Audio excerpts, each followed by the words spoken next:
Olá pessoal, você está assistindo o programa Depois da Aula. Eu sou o Jeffrey Hunter. Na edição de hoje contamos com a presença do professor Guilherme Rodolfo, experiente nas áreas de publicidade, propaganda, estética e história da arte. Atuou como compositor de trilhas sonoras, como diretor de agências de publicidade. Boa tarde, Guilherme. É um prazer e uma honra tê-lo em nosso programa. Muitíssimo obrigado, Jeffrey. É uma honra estar aqui também. Fico feliz. Guilherme, iremos falar sobre publicidade e eu queria saber o que você acha em relação à publicidade infantil e como surgiu. Muito legal. A publicidade infantil tem uma data para nascer, para se localizar como pesquisa e como mercado, né? Abreviadamente, alguns poucos públicos têm essa característica. A mais famosa é o surgimento do público jovem, que ele surge a partir do final da Segunda Guerra Mundial. É o contingente de soldados que voltam para suas casas, né, principalmente países vitoriosos dos Estados Unidos e da Europa, e eles começam a formar vida, existe a produção de novos trabalhos, uma nova economia, e nisso, essa demanda desses jovens, né, surge a necessidade de você ter uma comunicação dirigida para eles. E aí surgem canais dirigidos e surgem métodos dirigidos para os jovens. E aí nós batizamos, para essa época pós-guerra, o que nós chamamos de surgimento do público jovem. Da mesma forma, lá para os anos 80, década de 1980, começa a surgir o público infantil, né? E esse público infantil foi devido a uma movimentação industrial no mundo inteiro, né, que começa a ter diferenciais de produtos e toda uma história complexa de marketing para a gente chegar à conclusão que a demanda aumentou para produtos infantis e faz a necessidade de ter canais exclusivos infantis. E aí, as próprias empresas e os próprios pesquisadores da comunicação acham interessante direcionar seus produtos de forma mais adequada ao público jovem, infanto-juvenil e infantil, né? Você tem o surgimento lá para os anos 90 dos canais infantis, você tem o surgimento de roupas específicas, de produtos específicos, e assim por diante, até você compor toda uma publicidade, ou seja, toda uma comunicação global já, com muitos tipos de estética para uma população infantil, né? Então é aí que surge, lá para os anos 80, final dos anos 80, começo dos 90. Curiosamente, pouco depois disso, surge a propaganda para os idosos, que era um público que também não existia propaganda, não existia produto configurado, não existia um caminho um eixo muito delimitado. Nós entramos no ano 2000 já com uma proposta nova de comunicação, porque a microinformática invade a nossa comunicação, a internet já do final dos anos 90 passa o ano 2000 a virar uma nova forma de comunicação, então a propaganda infantil ganha corpo no ano 2000, né? E aí ela começa a ter uma série de desdobramentos gigantescos, né? Hoje é um dos mercados mais aquecidos que existe, juntamente com alguns mercados de esporte, e alguns outros mercados que são consagradamente enormes, né? Algumas pesquisas apontam que 80% das crianças têm um impacto decisivo nas escolhas de certos alimentos, brinquedos e roupas. Os pais têm essa noção do quanto são influenciáveis ou já se tornaram algo tão comum que passa despercebido, professor? O que você acha sobre? Essa questão da decisão, de você ter uma decisão muito assertiva, ou como diz a sua pergunta, uma estatística muito alta para que você tenha decidido aquilo, quer dizer, essa decisão é 80% segura, né, que foi a partir de um posicionamento da propaganda, é um ato geral do ser humano, né? Existem outros atos famosos desse, né? Nós tomamos a decisão diante do produto muito mais fortemente do que você vê na internet ou do que você vê na televisão, né? Então, todos esses produtos e esses formatos, eles vão trabalhando a comunicação da forma mais tradicional, que é a forma de empilhamento, né? Você joga um produto, uma novidade para qualquer pessoa, não precisa ser criança, e depois você vem com confirmações, e isso vai empilhando essa certeza ou essas confirmações de que aquele produto você deseja ou que ele é necessário, ou qualquer coisa do gênero. Né? Então, quando você tem esse maciço processo de propaganda repetitiva, é claro que aquilo lá vai ser a vontade maior dessa criança, ou a sua vontade mesmo. Né? Aqueles testes que a gente faz com outros produtos, por exemplo, um produto completamente desconhecido, muito mais barato, e um conhecido muito mais caro. As pessoas tendem ao conhecido pagar mais, porque hipoteticamente ele é mais seguro, ele é mais correto, ele é mais bonito até, né? Ou qualquer outro motivo, mas a gente pode ser os 80%, mas a gente tende a ir para as coisas que a gente tem mais confiança. As crianças são muito mais doces para isso, entendeu? Elas carregam muito mais facilmente essa mensagem, né? Quanto melhor a repetição e o melhor empilhamento que você atribuir para esse jovem, para essa criança, ela vai requerer isso muito melhor na hora da escolha, da escola, do supermercado, de qualquer lugar. Se os pais têm noção, deveriam ter.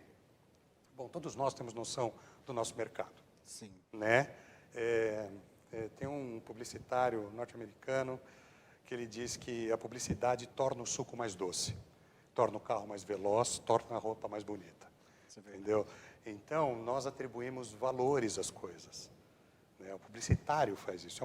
É uma forma de competir com o outro produto. Porque quando você não tem a competição desta forma vistosa do valor, você vai ter só a comparação de preço.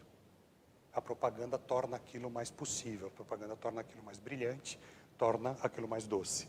Né? Então, os pais que acompanham isso, se não prestaram atenção, eles estão muito longe do mercado. Né? Basta ver por eles mesmos, eles também sofrem essa ação. Né? Eles também sofrem esse processo de propaganda e confiança no produto a partir da propaganda. Mas você acha que esse impacto de uma propaganda, ele é mais forte, mais resistente na criança ou no próprio pai? Porque você me disse que quando a gente relaciona ao lado doce da criança, isso está mexendo com o emocional. Só que não emocional da criança, mas sim do próprio pai. Eu vou te responder de duas formas, sua pergunta é excelente. Primeiro, sim, do lado emocional da criança, porém a criança ainda é um ser não totalmente social. Né? Ela depende da disciplina da família, ela depende de uma série de outras questões da estrutura social e comercial também, né? do nosso ambiente como macro. Né? Então, é óbvio que qualquer coisa pode sensibilizar uma criança. No entanto, são os freios e as vontades, os empurrões da família, do pai, ou da sua sociedade, da sua escola, e de todo o seu ambiente, do que a gente chama de escola invisível e ambiente social, é que vai compor essa certeza de que esse emocional está correto ou não. Né? Segundo, se impacta mais a criança ou os pais, todos nós somos, já desde o final também da Segunda Guerra Mundial, o que um teórico alemão da escola de Frankfurt, chamado Theodor Adorno, ele batizou como sociedade do consumo. Né? Nós tínhamos uma sociedade antes da industrialização que nos pautávamos por outras essências da sociedade, outros conhecimentos da sociedade, que não o mercado. Então, você reconhecia as hierarquias, você reconhecia os líderes, as amizades, as fraternidades, os vizinhos, os sacerdotes, enfim, o que for da sua aldeia, da sociedade, da sua civilização. Pós-industrialização, você tem um processo muito largo de composição industrial e repetição industrial. Então, os produtos devem ser jogados fora, os produtos devem ser renovados, sim, eles devem ser competitivos, e aí nós entramos na grande era industrial. E aí nós passamos a entender o público e as pessoas à nossa volta, e que nós amamos, inclusive, pelo que eles têm, pelo que eles vestem, como que eles andam, com que carro que eles fazem. É o próprio sistema de pertencimento social que faz isso. Né? Nós, na nossa composição social, desde a infância até a juventude, até a fase adulta, nós vivemos nos mutando em identidades para poder se habituar em pertencimentos. Né? Nós mudamos de grupos, né? Sim. Mudamos da faculdade, você está num grupo, você vai sair da faculdade, vai trabalhar, e depois em outros clubes, em outras sociedades. E esses pertencimentos, eles vão acompanhar hoje as estruturas industrializadas. São pessoas mais bem vestidas, são as pessoas mais bem organizadas, que é isso que hoje nós tentamos combater a todo custo. Esse processo ele pode ser tão largo a ponto de discriminar, a ponto de gerar preconceito. Isso é uma sociedade do consumo. E é isso que nós estamos alerta hoje. Então, sim, a propaganda sensibiliza uma criança totalmente, e os pais também, e os avós também. Todo mundo que nasceu a partir de 1940 está sensibilizado por esse processo de pertencimento a partir da sociedade de consumo. Professor, algumas empresas de fast food costumam vender como combo aquele brinquedo que acaba influenciando as crianças na escolha do lanche. Qual a sua opinião sobre isso e essas publicidades? A propaganda sempre tem um problema muito grande quando vai atingir o mercado infantil. Porque o mercado infantil ele pode ser altamente sensibilizado, mas ele não é o comprador, ele não é nem mesmo o decisor. Né? Algumas propagandas são até estratégicas em falar, veja como é bonito esse produto, peça para sua mãe, peça para o seu pai. Né?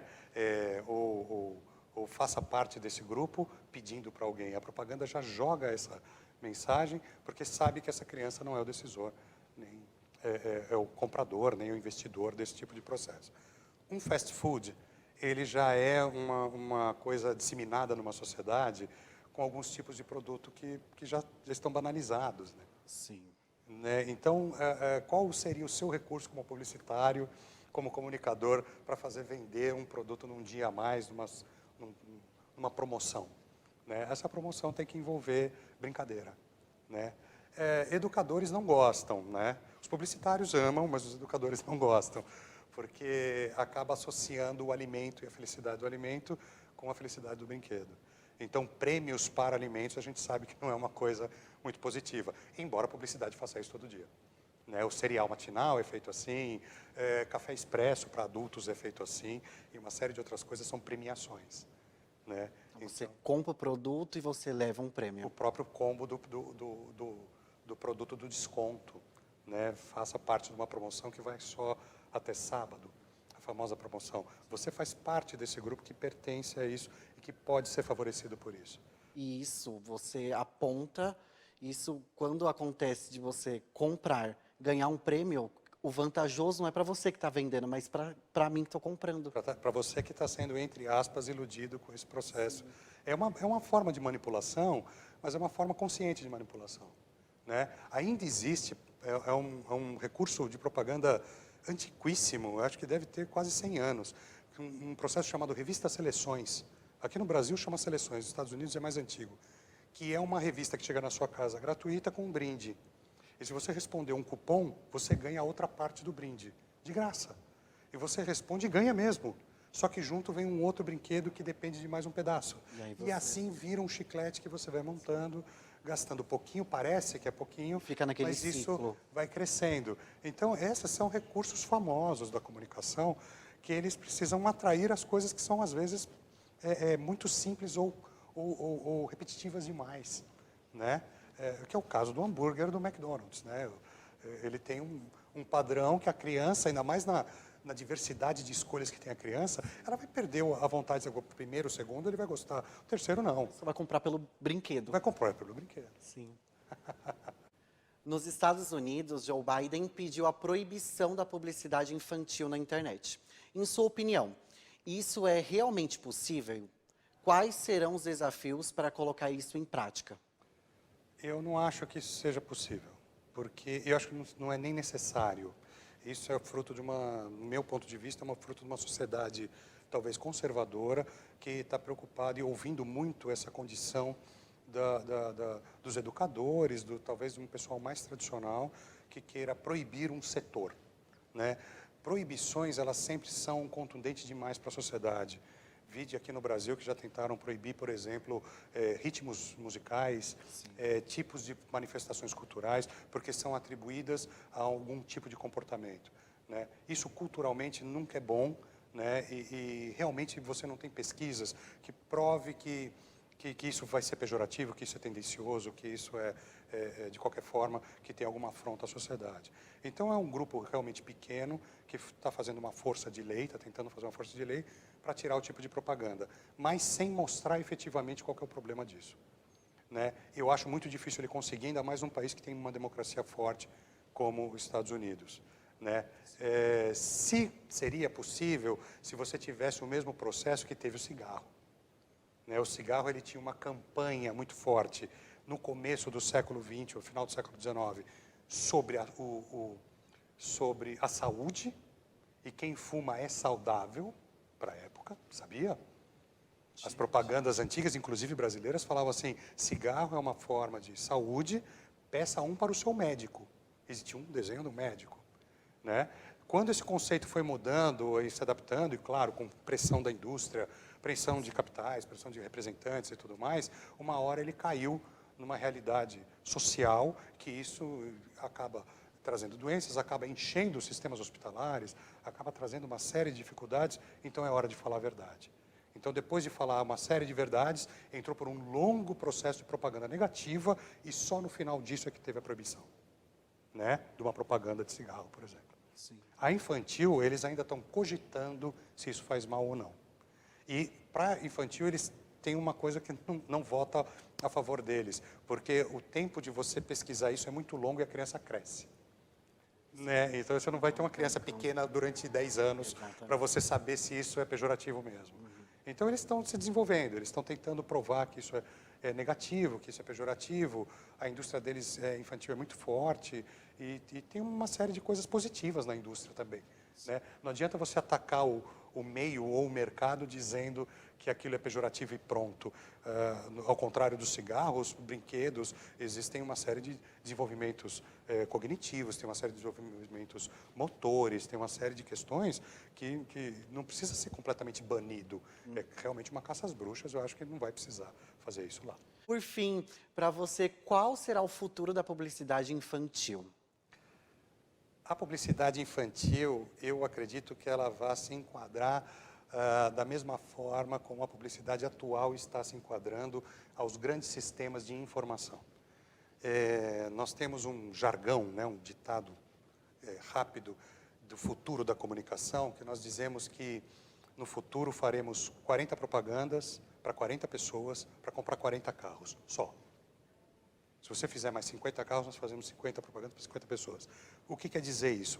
Que nós estamos triando e deixando a mineração de pessoas e públicos tão restrito que nós sabemos até quando a pessoa pode tirar o dinheiro da carteira, em quantas vezes ela pode dividir, qual a cor que ela gosta, e você vai seduzir por esse processo. Né? Vide nós, no celular, que já estamos recebendo coisas a partir do que você pensa, do que você conversa, do que você digita. Então, a propaganda ela vai caminhar para esse lado, assim como a propaganda infantil. Só que a propaganda infantil vai ser mais esperta e não terá tanta informação, porque eu acredito que hoje, assim como mais para o futuro, as crianças não terão tantos dados na rede. Eu e você temos milhares de dados na rede que qualquer algoritmo consegue descobrir até o que a gente vai querer no futuro. Mas as crianças não têm tanto, né? Elas têm menos dados. Então, ela vai continuar sendo genérica, ela vai continuar sendo... Talvez o grande sucesso dessa propaganda seja em produtos, né? Talvez seja em qualidades de manutenção de produtos, de variações, mas ela vai continuar sendo isso. A nossa propaganda é que vai ficar mais agitada, vai ficar mais agressiva. A de criança, acho que não. E é isso, o nosso programa fica por aqui. Mais uma vez, muito obrigado pela sua presença. Foi um prazer, uma honra ter alguém tão experiente. Obrigado. Você é uma pessoa maravilhosa e incrível. Parabéns, professor. Muitíssimo obrigado, Jeffrey. Eu agradeço imensamente. Estou honrado, estou feliz. Agradeço a toda a equipe. Obrigado. Muito obrigado. E até logo.